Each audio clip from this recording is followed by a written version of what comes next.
الله الرحمن الرحیم. قدرمندو کتونکو د جی جی اس نیوز د اړخ نه غفران الله یو ځل بیا ستاسو په درانه خدمت کې حاضر یم او په دې هیله یم چې روغ جوړ خوشحاله به یې.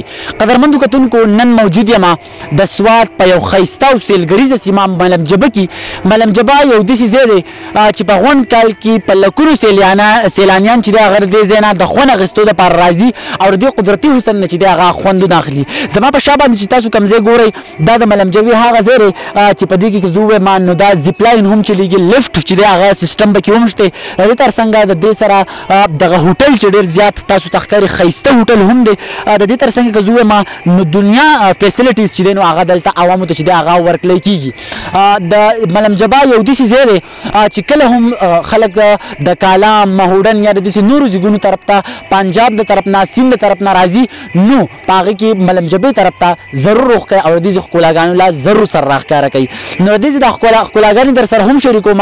بیا د دې تر څنګ چې کم سیلانیان راغلي دي نو لږې ډېرې خبرې به د هغوی سره هم کوو. پروګرام مخ په وړاندې بوځو، تاسو هېڅ چېرته مه ځئ، زموږ سره اوسئ.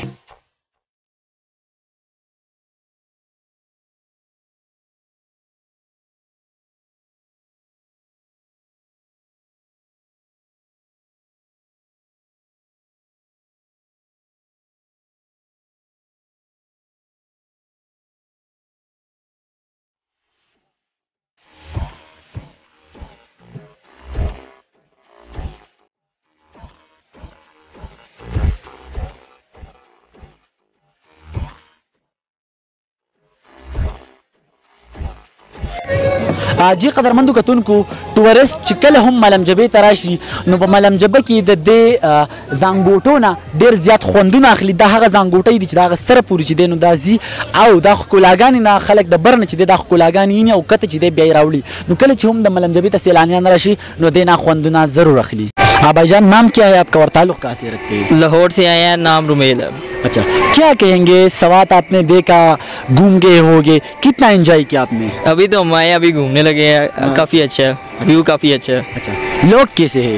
لوگ بھی کافی فرینڈلی ہیں. اچھا تو اور جو لوگ آتے ہیں ان کو کیا میسج دینا چاہیں گے؟ ہم یہی میسج دیں گے کہ یہاں پہ آئے اور گھومیں، کافی اچھی جگہ ہے. اچھا ہاں بھائی آپ کا نام کیا ہے؟ میرا نام حسن ہے. اور کہاں سے تعلق ہے؟ لاہور سے. اچھا تو کتنا انجوائے کیا آپ نے سوات کا ٹور؟ شروع میں تھوڑا بورنگ تھا، خواری ہوئی، لیکن یہاں آنے کے بعد مزہ کرا گیا، یہ چیئر لفٹ نے مزہ کرا دیا. اچھا لوگ کیسے لگے آپ؟ لوگ اچھے ہیں.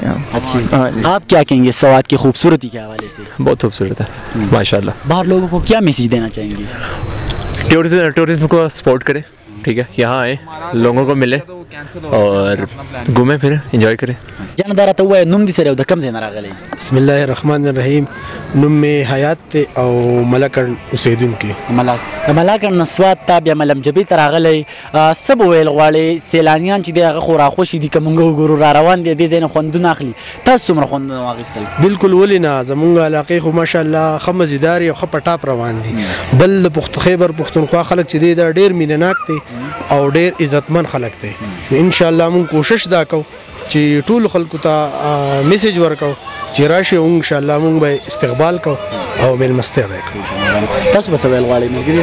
بس مونږ وایو چې ماشاءالله ښه ښکلی ځای دی او چې خلک راشي ښه مزه ترې واخلي.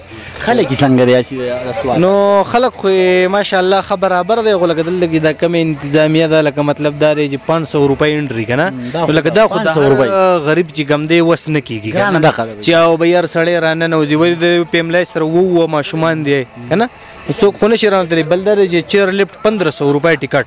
1500 روپۍ ټکټ چې کوم دی دا ظلم نه دی.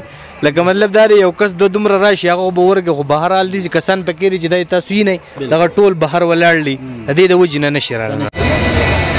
جی قدرمندو کتونکو نو د جی جی اس نیوز په شیشه باندې مې دا ښایسته مناظر د ملم جبې ستاسو سره شریک کړل. یقینا ملم جبه ډېر زیات ښایسته ځای دی. کم خلک چې راځي سیلانیان راځي نو هغه هم یقینا ډېر زیات صفتې بیانوي. نو دا پروګرام هم په دې ځای باندې راغونډوم. یقین ساتم چې تاسو به ترې هم ډېر زیات خوندونه اخیستي. تر د بله پروګرام پورې خپل کوربه غفران الله له ورکړي اجازت په لوی الله مو سپارم د تل پاتې